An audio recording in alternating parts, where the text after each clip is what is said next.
Perkenalkan, nama saya Amanda.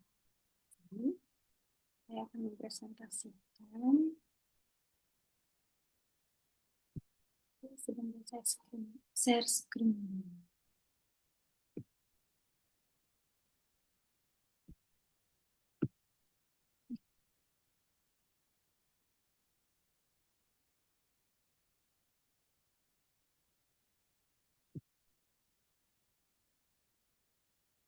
Tentang pola produksi ini.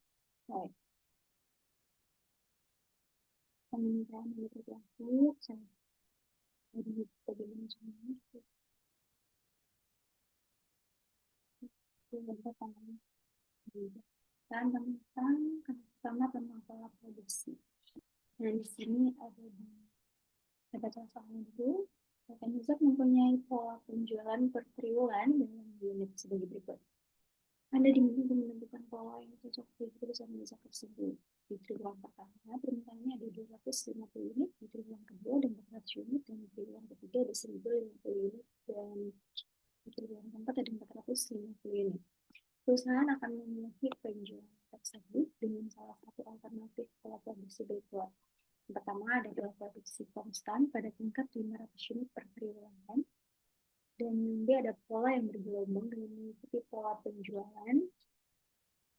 Terus yang ketiga ada pola produksi moderat dengan ketentuan bahwa untuk triwulan 1 dan 2 berproduksi pada tingkat 450 unit, dan kemudian pada triwulan 3 dan 4 itu berproduksi pada tingkat 850 unit. Informasi lain yang ada dalam perusahaan adalah sebagai berikut. Kapasitas maksimumnya itu 1000 unit per triwulan. Yang kedua ada biaya simpannya adalah Rp100 per unit per triwulan. Biaya perputaran tenaga kerjanya sebesar Rp4.000 untuk setiap kenaikan produksi sebesar 200 unit. Penurunan produksi tidak menimbulkan biaya labor turnover, sedangkan biaya subkontrak sebesar Rp2.000 per unit. Nah, yang keempat itu ada upah lembur sebesar Rp1.000 harus dibayarkan apabila hasil produksi lebih dari 300 unit. Di sini diminta untuk menentukan pola produksi mana yang sebaiknya dipilih oleh perusahaan.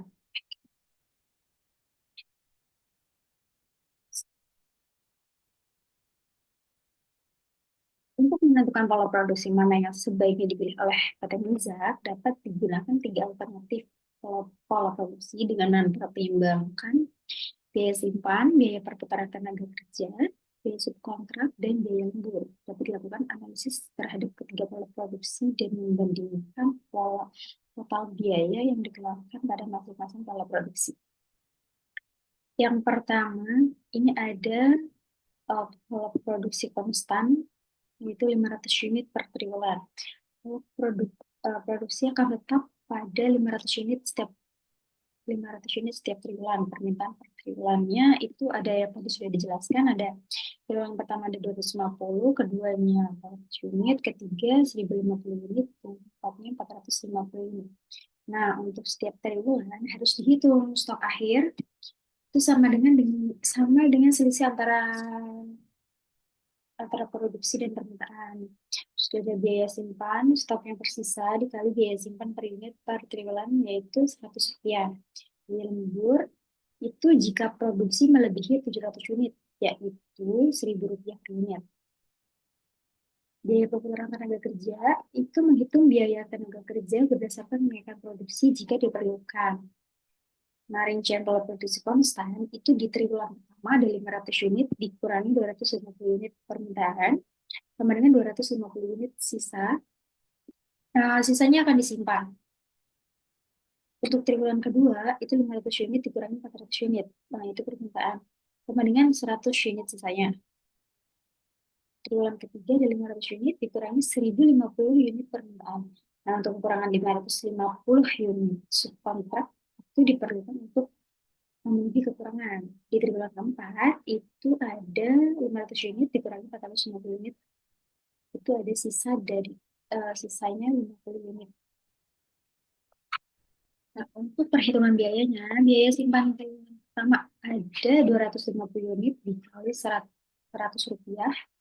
itu sama dengan tahun Rp25.000. Dan biaya simpan triwulan kedua itu harusnya dikali Rp100, yaitu Rp10.000. Biaya simpan triwulan ketiga tidak ada stok yang tidak ada stok yang disimpan karena kekurangan yang tadi. Terus ada biaya simpan triwulan keempat itu di 50 unit dikali Rp100, yaitu Rp5.000.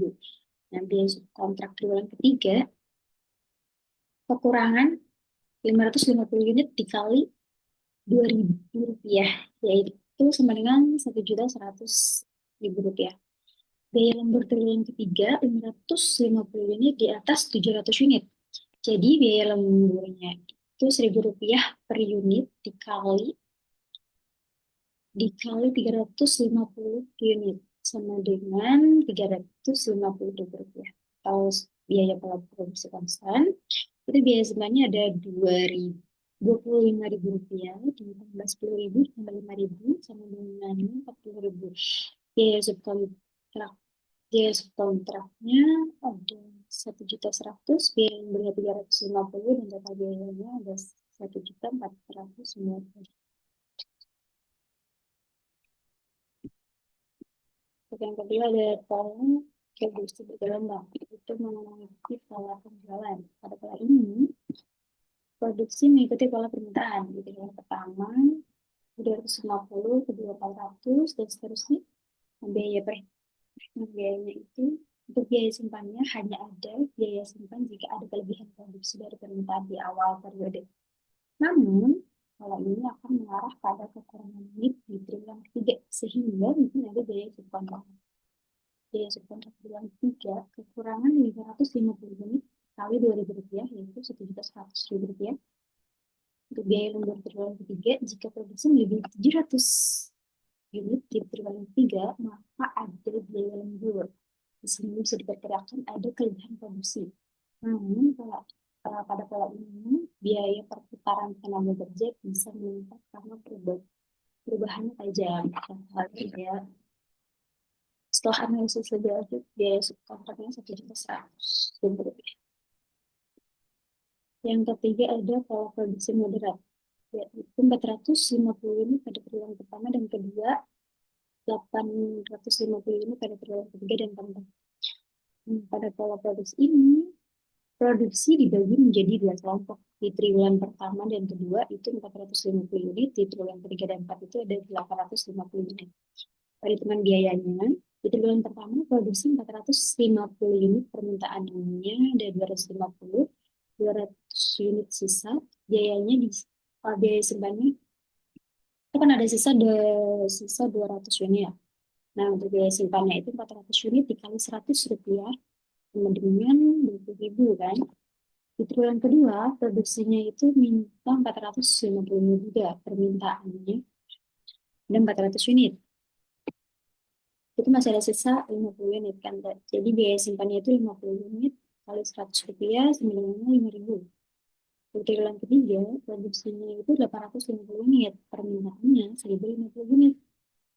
Pasti kurangnya 200 unit. Subkontraknya diperlukan untuk memenuhi kekurangan biaya subkontrak.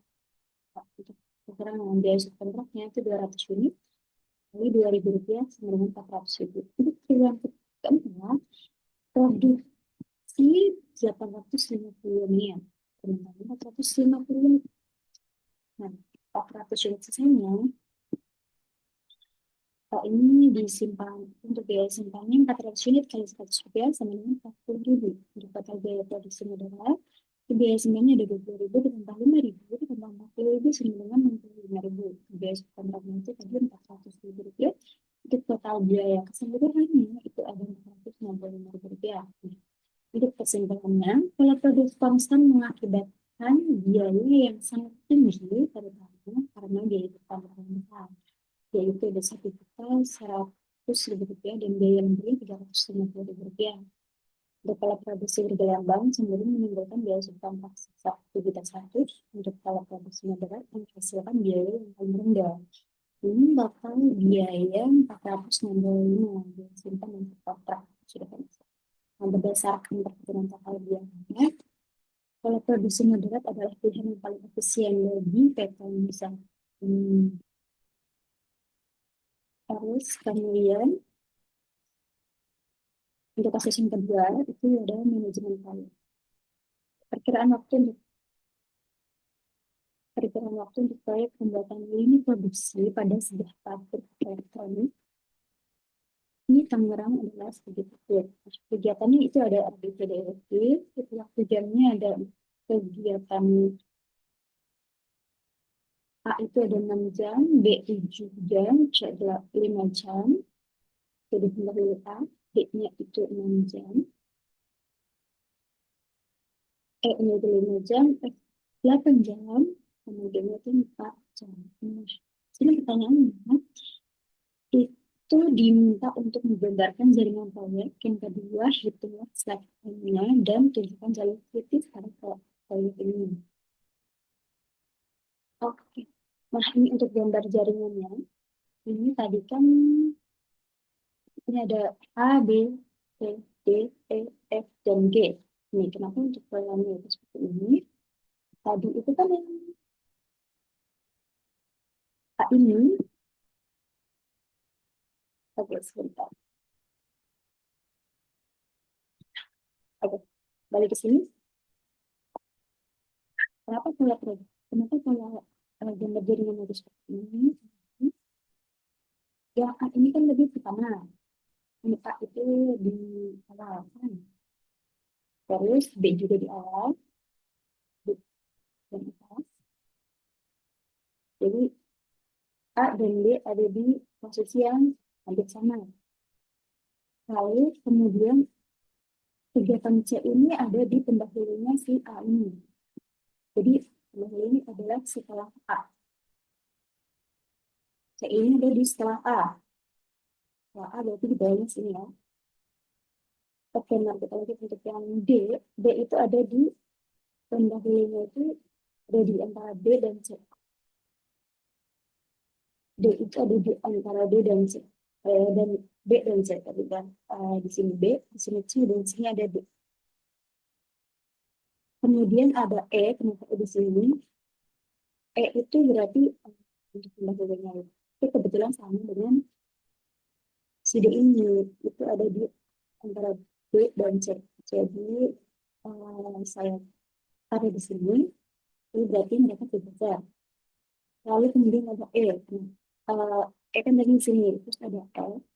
F itu, maka di sini karena F itu pendahulunya adalah D. Jadi saya taruhnya di sini.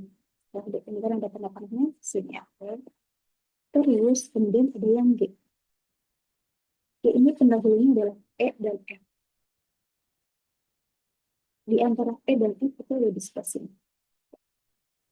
Ini untuk gambar jaringannya itu kurang lebih seperti itu. Ini dan kemudian untuk ada selektan dan jalur kritisnya.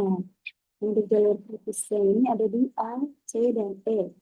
Ini 4 kali jam. 1 jam ini dari mana? Itu dari penjumlahan aktivitas yang ini yang ada di sini. Oke. Ini jadi dijumlahkan sini. Kemudian untuk selektannya ini itu dari ini.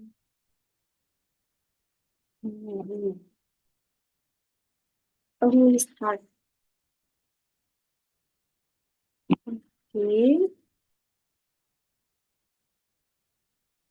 Jadi ini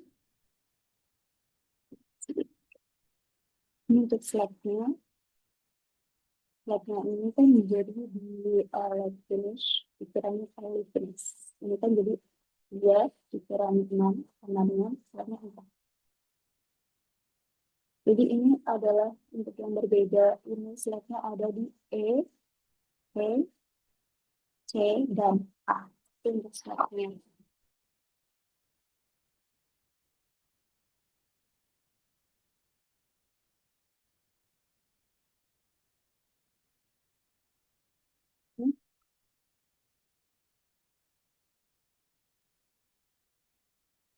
Jadi seperti itu, ini kurang lebihnya di ini.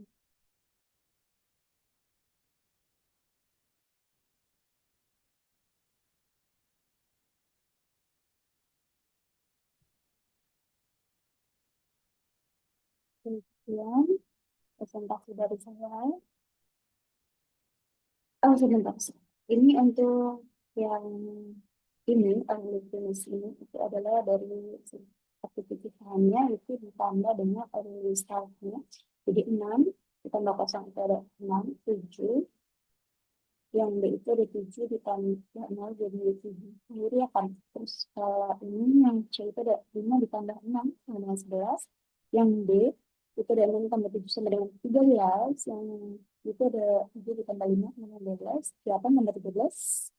Ya, itu ada ini ada 21. Nah, ini 21 ditambah 4. Jadi 20.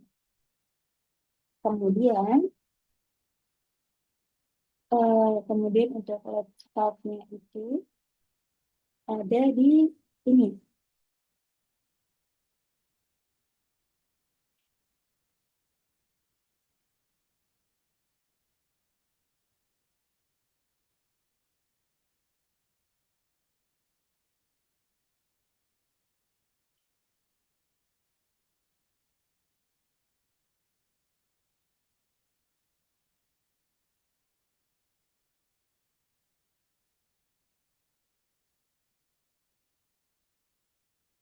Oke, ini videonya penjelasan dari saya. Ini untuk tadi pas apa slide. Ya, itu sudah ketemu ya di sini. Terus jalur kritisnya itu ada di sini di A, C, di A, C, dan E ini ya. Yang benar. Ya, tinggalkan dari saya. Ini apabila ada kesalahan.